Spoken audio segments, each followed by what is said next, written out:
Now, as gunshots echo across the wind-swept, snow-covered reaches of the wild Northwest, Quaker Puffed Wheat and Quaker Puffed Rice, the breakfast cereal shot from guns, present the challenge of the Yukon. It's Yukon King, swiftest and strongest lead dog of the Northwest, blazing the trail for Sergeant Preston of the Northwest Mounted Police in his relentless pursuit of lawbreakers. On, King! On, you huskies! Gold discovered in the Yukon. A stampede to the Klondike in the wild race for riches. Back to the days of the gold rush. With Quaker Puffed Wheat and Quaker Puffed Rice, bringing you the adventures of Sergeant Preston and his wonder dog Yukon King as they meet the challenge of the Yukon.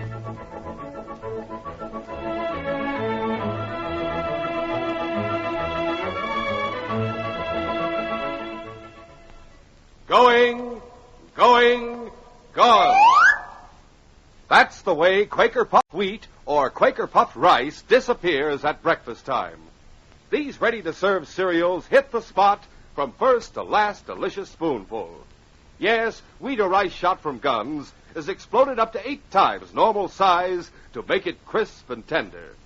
Tomorrow morning, fill a bowl with Quaker Puffed Wheat or Quaker Puffed Rice. Top with fruit like, say, sliced bananas. Add milk or cream and sugar. Talk about swell tasting. Say, just you watch it disappear, but fast.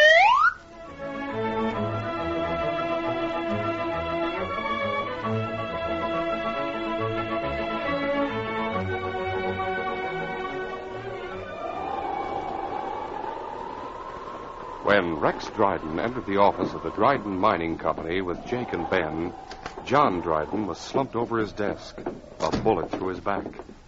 Rex walked to his brother's side, pulled him upright in the chair by the shoulder of his coat, and listened to his heart. After a moment, he allowed the body to drop back to the desk. Is he dead? Yes. You drilled him clean, boss. Would have been hard to miss. Nobody could have heard the shot in this storm. Nevertheless, we must make it look like a robbery. Get all the gold in the safe, Ben. Okay. Do we just leave him here? Of course. Let someone else find him. Boss, just heard something in the next room. So did I. It sounded like a window. Hurry. Hey, it's a man. He's trying to get out. Well, stop him. All right, Joe, I got you covered. Come back here. Don't shoot. Don't. Come on, into the other room. I'm coming. I never saw him before, boss. He don't work anywhere around here. No. Hello, Judge. Let me go. You're not going to do that, are you? Please let me go. Well, I may, Judge. Hey, what are you talking about? I always like to have an ace in the hole. What he must have seen. Judge, you shot my brother. No. Oh, you know that isn't true. I was standing over there by the stove, and afterwards I saw your face at the window. I saw your gun. I'll take care of it. Easy, Ben. There's no need to get worried. I've known Judd for a long time, and he doesn't have the nerve of a coyote. Do you, Judd? I don't want any trouble. Just let me go. Search him, Jake. Huh? Go on, search him. Okay. No gun. I didn't think there would be. Here's a bag of gold dust. This is mine. Give it to me. Sure. Just as I thought. Dryden Mining Company stamped on it. John gave me that. 3 of us, Judd. We're ready to swear that we found this dust on you. That's the truth. We're also ready to swear that we found this gun on you. No. With one shot fired from it. You can't do a thing like that, Rex. Not to me. I was the one who gave you and John your start. Remember that? I won't say anything, I swear. Just let me go. You won't say anything, Judd. Or you'll hang for murder. Oh, no. Here. Take the gold. What? Take it. And this gun, too. Yeah. I didn't have I'm it. giving you a chance to clear out. You are? Tonight, right away. Keep your mouth shut and nothing will happen to you. Thanks, Rex. I won't say anything. I swear. Are you sure you were right to let him go, boss? He won't talk. In case anything happens, he's our ace in the hole. We could frame him easy. I don't see why he didn't go through with it. I'll tell you. It's safer all around for the verdict to be murder by a person or persons unknown. And that was how the murder of John Dryden appeared in the records of the Northwest Mounted Police over 3 months later. One of the few unsolved crimes in the territory. Sergeant Preston hadn't worked on the case, but one night while returning from a northern patrol, he made his camp on the banks of the frozen Klondike near the mouth of Dryden Creek. Travel had been slow. A Chinook had been blowing for several days, and the ice on the Klondike was soft. There were even patches of open water, and the overcast sky gave more promise of rain than snow. The sergeant was just preparing to climb into his sleeping bag when he heard a team approaching from the direction of Dryden Creek. Yes, King. Someone traveling pretty late and fast, too. That's dangerous in this light with the ice the way it is. The sled flashed by the sergeant's camp, a dark blur. The sergeant shouted a warning. Hold up! You're going to run into trouble! But the sled continued on its way, and a few minutes later, an ominous cracking sound through the stillness of the night. Driver's gone through. Come on, boy. As the sergeant ran, he could see what had happened. A stretch of ice, weakened by the thaw, had been strong enough to hold up the dog team, but the heavy sled had broken through, and now the driver was struggling to keep afloat in the icy water. We're coming. When the sergeant reached him, he was clinging to the unbroken ice, unable to lift himself out of the water. The sergeant lay down on the ice. Here, take my hand. I'll try. I've got you. Go on, King. Grab hold of his parka. Hold, boy. That's it. Hold on. The driver, a young man, hardly more than a boy, was pulled to safety. And a few minutes later, he had taken off his wet clothes and with blankets wrapped around him was huddled close to the sergeant's campfire. Here's some hot tea. Drink it. Thanks. I just noticed a uniform under your parka. You belong to the force. Yes, Sergeant Preston. I'm Bill Dryden. Oh, does your father own the Dryden Mining Company? No. My mother and my uncle. My father was murdered 3 months ago. Murdered? What? You mean to say the police don't even know about it? Well, I'm sure they do, Bill. I don't, because I spent the last 3 months above the Arctic Circle. Oh. I'm sorry. They haven't caught the man who killed your father? No. I was down in the States when it happened, going to school. I've only been back a couple of weeks. Everybody seems to have forgotten about it. Nobody's doing anything. That doesn't sound like the Northwest Mounted. I'm not exactly blaming the force. I realize they didn't have any clues to work on. But I'm not forgetting. And I think I found something now. I was on my way to Dawson tonight. You found something? It changes all my ideas. I thought my uncle had killed Dad. Your uncle killed his own brother? There were reasons why he might have. The people on the bench claims have to buy water from us. Uncle Rex wants to charge him so much he'll be forced to sell out. Dad wouldn't have stood for that.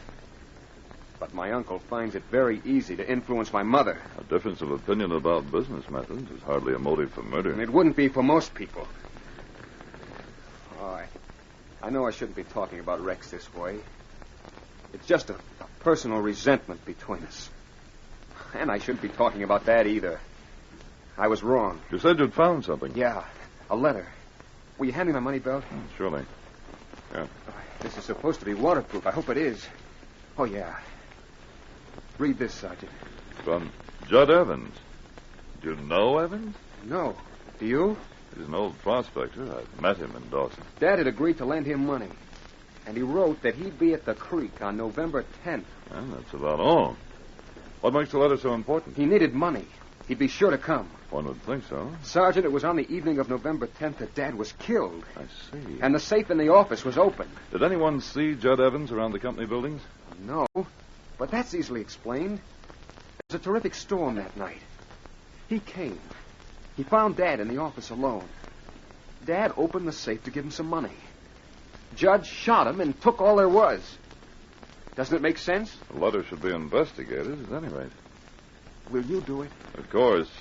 I'll ask to be assigned to the case, Bill. Don't worry, Judd will be found. Oh, thanks, Sergeant. For the time being, Bill, keep quiet and wait. You'll be hearing from me soon. Bill started for home as soon as his clothes were dry. But it was nearly 2 o'clock before he reached the cabin where he lived with his mother. There was a lamp burning in the living room. When he opened the front door, it was his uncle who greeted him. Well, where have you been? I left a note for Mother. Bill, you've come back. That's right. Then you didn't start out for Dawson after all. I started out all right. Whatever put such a crazy notion into your head? I had some business to attend to. But I found someone else to take care of it for me. What sort of business? You owe your mother a complete explanation. I'm sorry. I can't say anything more. Please, Bill, what's wrong with you? Tell me. You'll find out soon enough. And so will Uncle Rex. Why are you so antagonistic to me, my boy? Maybe it's because you've accepted Dad's murder so easily. It's almost as if you were glad it happened. Well, Bill, that's an awful thing to say. Oh, he doesn't mean it now. I do mean it. And it may interest you to know that I think we're going to find the murderer before long. I think I found the motive already. Good night. The way he talks, Rex, it sounded as if he suspected you. Yes, it did. He's home anyway. Nothing more to worry about. I'll see you in the morning now. Good night, Rex. Rex returned to his own cabin a few hundred yards upstream. And there he found Jake and Ben waiting for him. Is there anything wrong, boss? I'm not sure. There may be. What? Kid nephew of mine. He's out to make trouble. Oh, what kind of trouble? Says he's found the motive for John's murder. Yeah? Not robbery? He's been told it was robbery. It seems to be something new he's got hold of. Any idea what it is? No. Didn't you ask him? He wouldn't talk about it. Maybe I got an idea. What? Well, I was up at Gold Flats the day before yesterday, and he was in the general store talking to that Archer girl. I heard some of what he was saying. Well? He said that his father would never have let you raise the water rates. He said you must be glad that John's dead. Said practically the same thing tonight. And he's right. That makes him dangerous. Yes, I am glad that John's out of the way. I'll be glad when his son is, too. We'll continue our story in just a moment.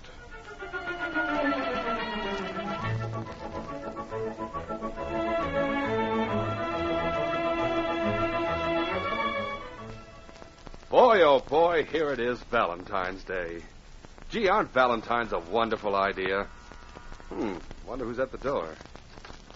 Why, it's our old friend, the postman. Say, am I glad to see you. Howdy, young fella. Boy, I bet you've been busy today delivering Valentine. Sure have. Got any for me? Yep. Here's a pretty special one. Oh, gee, it's real pretty. And it says, to my Valentine. That's to you, Bub, from my wife. And it says here, thanks for tipping us off to those wonderful breakfasts of Quaker puffed wheat and Quaker puffed rice. My husband has been a different man ever since. That's me. You? Yep. Seems like I never used to care much for breakfast. Oh? Son, you should see me now. You mean you eat a big bowl full of Quaker puffed wheat or Quaker puffed rice every morning? Do I? Why, I pour on the old milk or cream, add some fruit. You know what? What? I am the doggonest happiest man on earth, that's what. Well, I can understand that. What's more, a postman like me works pretty hard. On the go all day. You need to eat a good breakfast. Everyone does. And Quaker puffed wheat and Quaker puffed rice furnish added food values of restored natural grain amounts of vitamin B1, niacin, and iron. Say, here's another tip. What's that? Son, variety's the spice of life. That's right.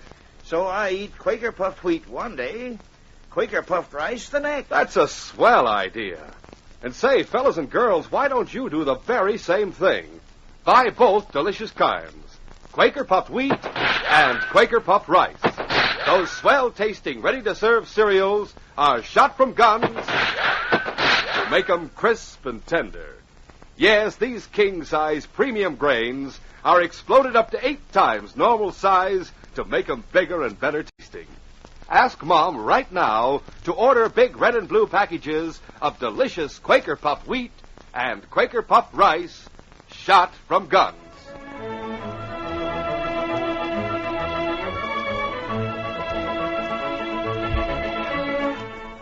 Now to continue our story. As soon as Sergeant Preston reached Dawson, he reported to headquarters and received permission to work on the Dryden case. That same day, he learned that Judd Evans was living in Shantytown across the Klondike River from Dawson. He and King crossed the bridge that connected the two towns, and after several inquiries, located Judd's shack. The sergeant knocked on the door. Where? Judd opened it, and when he saw the sergeant, the color drained from his face and the light of fear shone in his eyes. Yes, Remember me, Judd? I'm Sergeant Preston. Why, I remember you. May I come in? I guess so. Come on, King. It's just the bench to sit down. Suppose you take it, Judd. Oh, no. Please. No. All right. What do you want here? Did you know John Dryden? Well, vaguely. Didn't you write this letter? I guess so. Let me read a few lines. It's a wonderful thing, John, to find that some people know what gratitude is. But from the time you were a kid, I knew you had the right stuff in you. Do you still say vaguely? It was a long time ago in Nevada when John was first starting out on his own. Judd, you went up to Dryden Creek the 10th of last November, didn't you? No, I didn't. Tell the truth. I didn't see John. I didn't see anybody. You went up to that creek. Yes. What time did you get there? It was after dark. There was a blizzard that night. You're trying to make me believe you reached there and turned right around and came back? Well, practically. John Dryden gave you the money he promised in this letter. No. I don't believe you killed him, Judd. Well, you're trying to trick me. You're trying to make me talk, and I won't. I don't know anything about it. He was your friend, Judd, about the only friend you had in the world. Don't you want the man who murdered him to be punished? I don't care about that. You're young. You have the law on your side. You don't know what it is to be afraid. I'm old. I've had enough trouble in my time, and I don't want any more. You haven't done anything wrong. The law's on your side, too. Oh, yeah, sure. But when the others start talking, you'll believe them and you'll hang me. What others? Everybody, the whole world. Judd, I'm going to take you back to Dryden Creek with me. No, you can't. I can. I'm going to take you back to the place where you were on the night of November 10th. No. To John Dryden's office. No. Get into your parka. We're leaving right away.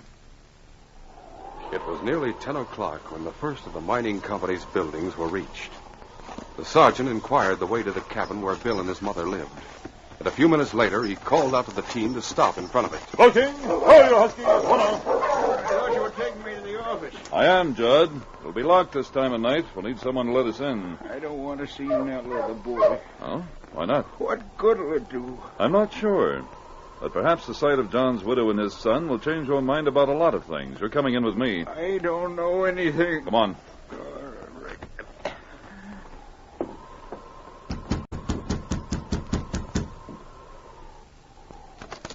Yes? Sergeant Preston, Northwest Mounted Police. Oh, won't you come in? And Judd Evans, after all these years. Hello now. What brings you to Dryden Creek? You'll have to ask the sergeant about that. I have some sad news, Judd. 3 months ago, Judd John knows about that, Mrs. Dryden. That's why we're here.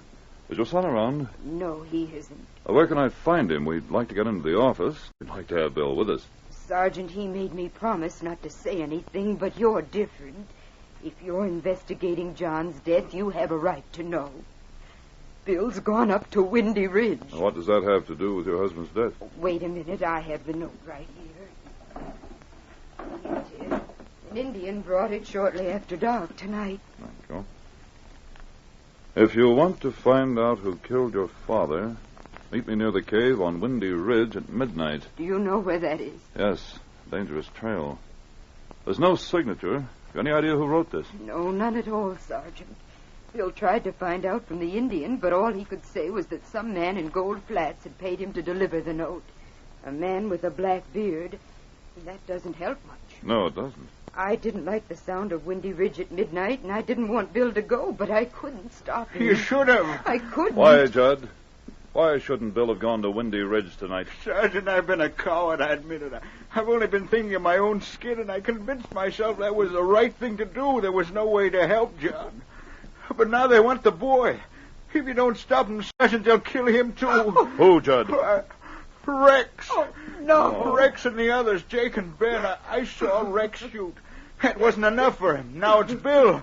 I'm sure he'll never come back. Judd, stay here with the lady. You're going up there? Yes, King and I. The trail's too steep and narrow for a team. But they might be waiting for him anywhere along it. I think they'll be waiting for him at the top. If they are, we have a chance of getting there in time. Come on, King. The cave was just below the summit of the ridge. As Bill Dryden approached it, he could see a faint light glimmering in its shadowy depths. Almost there. No telling what to expect. Oh, but someone's waiting. It's a campfire in the cave. Hello? Hello there. Come on in. I knew that voice. You're right on time. Ben, what's the idea? You got the note, didn't you? What's the idea making me come way up here? I've seen you twice this afternoon. Well, I figured nobody would disturb us here. What, have you got something to tell me or not? Well, what's so funny? You are. Do you mean this was nothing but a practical joke? It's practical, but it's no joke. Well, he hasn't got a gun. Keep him covered anyway, Jake. What's Don't that? turn around. Get your hands up in the air. Better do what he says, Bill. Up with him. What do you two want? Why, nothing. We're going to tell you who killed your dad. You've been wanting to find out, haven't you? You did it. Rex hired you to do it. Wrong. He did it. I'm getting out of here. Oh, no, you're not. Let go of me. Not a chance. Don't shoot, Jake. I got him. It'd be a lot easier to handle with a bullet in him. That wouldn't look so good when he's found down at the bottom of the cliff. Well, there's no sense in waiting. Put up your gun. Give me a hand. We'll toss him over right now. Okay. No, you don't. Oh, after him. Stop him. After breaking free of Ben's hold, Bill knocked Jake aside and started running down the trail. The two men were after him at once. 50 yards from the cave, the trail dropped abruptly. The footing was icy. Bill slipped and went down. Jake and Ben reached him before he could get up, and together, in spite of his struggles, they started dragging him toward the edge of the trail and the terrible drop that yawned beyond it. At that moment, a volley of shots rang out. Hey, somebody's coming. Push him over.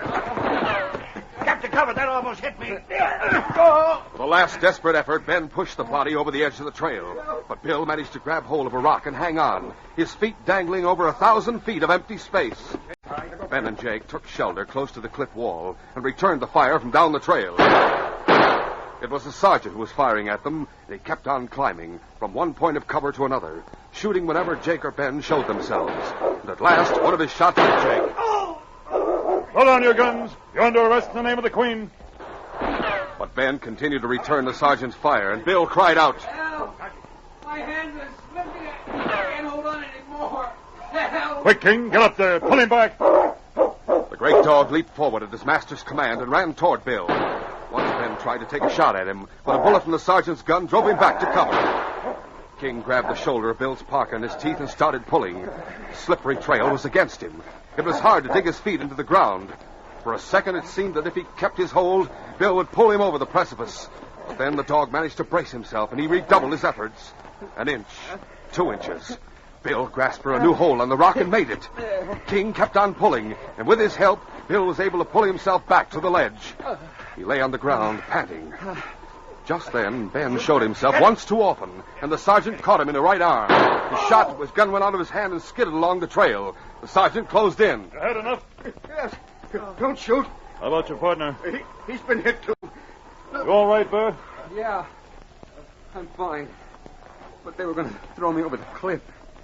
You hadn't come when you did. King hadn't given me a hand. Good work, boy.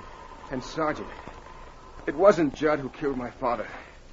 It was my uncle. I know. I expected to find him up here. Come on, give me a hand with these two. Your uncle must be arrested as soon as possible. There's no telling what he may try next. Judd and Nell Dryden were waiting for the sergeant's return. It was long after 12 when someone knocked at the door. At last. You stay here by the stove, Judd. I'll go. Rex. What's the matter? Why, nothing. I've been expecting Bill. So he's staying out late again, huh? He won't be long now. You can't tell about that. I'd better come in and wait with you. As Rex stepped into the living room, he saw Judd for the first time. Well, what are you doing here? I'll tell you, Rex. I met a man, and he made me ashamed of being a coward. So you came back here. It wasn't my idea. I didn't want to, but I'm glad now that I did. What has he told you, Nell? The truth, Rex. You did it. You killed John. You believe his story? Of course I believe it. I can see it in your face. What else can you see there? Cruelty, cunning, greed. You should be able to read something more. I'm not afraid of you. Neither am I. You should be. You both talk too much. I'm going to have to get rid of you the same way I got rid of John. The same way I got rid of Bill tonight. Don't be too sure of that. Oh, but in your cases, there'll be a difference. You'll simply disappear. Now get into your pockets. I won't move from this house. If you're going to kill us, it'll have to be here, Rex. There'll be evidence of murder no matter how you try to clean it up.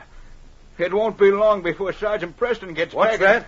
It won't be long before Sergeant Preston gets back and he knows everything. In that case, I'll make it fast. Put down that gun. The door burst open and Rex raised his gun. King leaped at Rex and knocked him to the floor. Rex fired, but the shot went wild. And a second later, the sergeant had twisted the gun from his hand, snapping a pair of handcuffs around his wrist. You're under arrest for the murder of your brother, John Dryden. Get up! It's all right now, Mom. It's all over. Yes, I know that, and I'm happy. It's just the relief to see you again. And... Oh, Bill. What happened up on the ridge? Jake and Ben were waiting for me.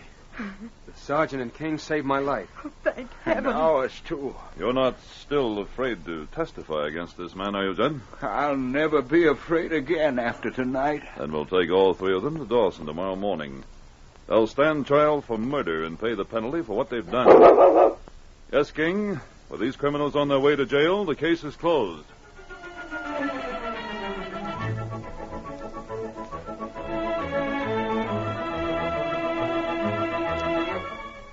In just a moment, Sergeant Preston will give you a preview of Wednesday's adventure.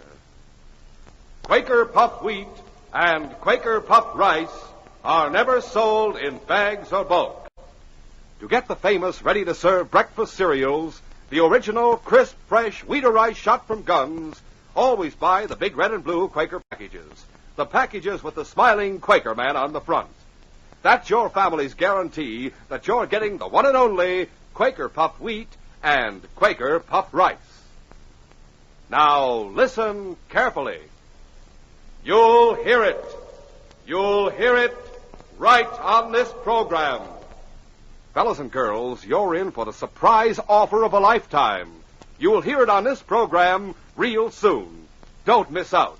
You listeners are going to get in on something big, and it's coming any day now. So be on hand. Be listening. These radio dramas, a feature of the Challenge of the Yukon Incorporated, are created and produced by George W. Trendle, directed by Fred Flowerday, and supervised by Charles D. Livingston. The part of Sergeant Preston is played by Paul Sutton. They are brought to you every Monday, Wednesday, and Friday at the same time by Quaker Puffed Wheat and Quaker Puffed Rice, the breakfast cereals shot from guns. Listen Wednesday when Sergeant Preston and Yukon King meet the challenge of the Yukon in the case of Double Cross Creek. We were driving through a blizzard when we saw the light shining from the old deserted dance hall. When King and I decided to investigate, we thought we'd find a traveler who was camping there for the night. Instead, we found mystery. Mystery and the threat of sudden death. Be sure to hear this exciting adventure Wednesday.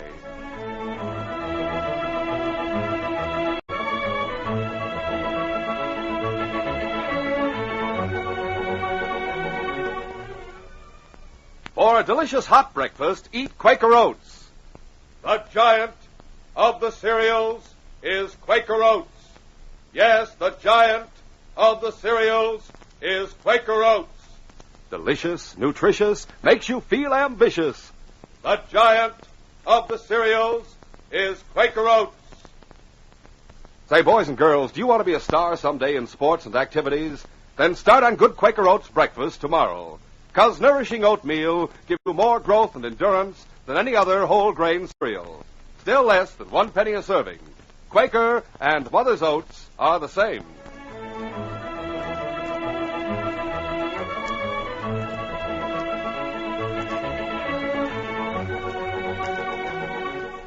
This is J. Michael wishing you goodbye, good luck, and good health from Quaker Puffed Wheat and Quaker Puffed Rice. So long. This is ABC, the American Broadcasting Company.